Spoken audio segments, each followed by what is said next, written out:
2, 3, kucing berlari. Manakan sama si kucing belang. Apa kita nak buat ini hari? Kak Usniah ada bunga telang.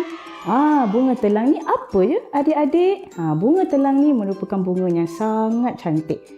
Adik-adik boleh tengok di sini, Kak Usniah keluarkan daripada botol. Ini adalah bunga telang yang telah dikeringkan. Bila dah dikeringkan, dia punya kelopak akan berwarna biru pekat.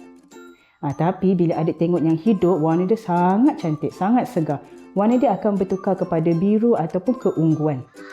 Adik-adik boleh cari bunga ni di mana? Di sekitar rumah ataupun di kampung halaman.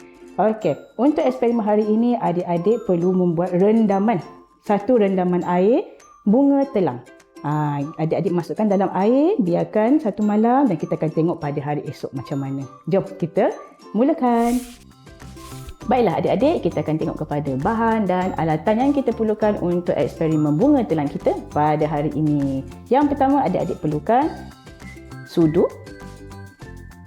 serbuk pencuci, 3 gelas air rendaman bunga telang kita yang kita telah rendam semalaman dan juga sedikit cuka.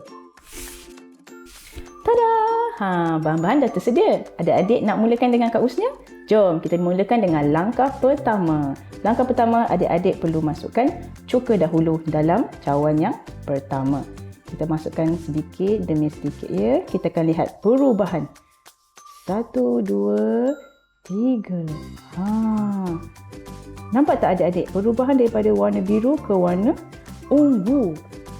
Menarik kan? Seterusnya, kita akan pergi kepada serbuk pencuci kita. Ambil sedikit serbuk pencuci menggunakan sudu plastik dan masukkan ke dalam cawan kita yang di sini. 1, 2, 3. Taburkan.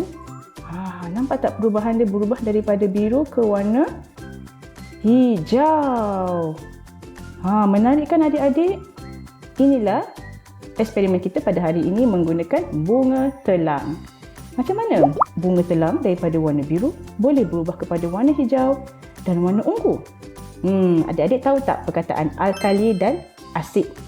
Alkali merupakan bahan-bahan seperti sabun ataupun soda bikarbonat yang menyebabkan bunga telang yang berwarna biru menjadi hijau. Tetapi benda yang berasid seperti limau dan juga cuka akan mengubah warna biru kepada warna kemerahan atau ungu. Nanti adik-adik boleh cuba di rumah bersama ibu bapa dan orang dewasa ataupun guru-guru untuk menghasilkan eksperimen kita pada hari ini. Selamat mencuba. Bye.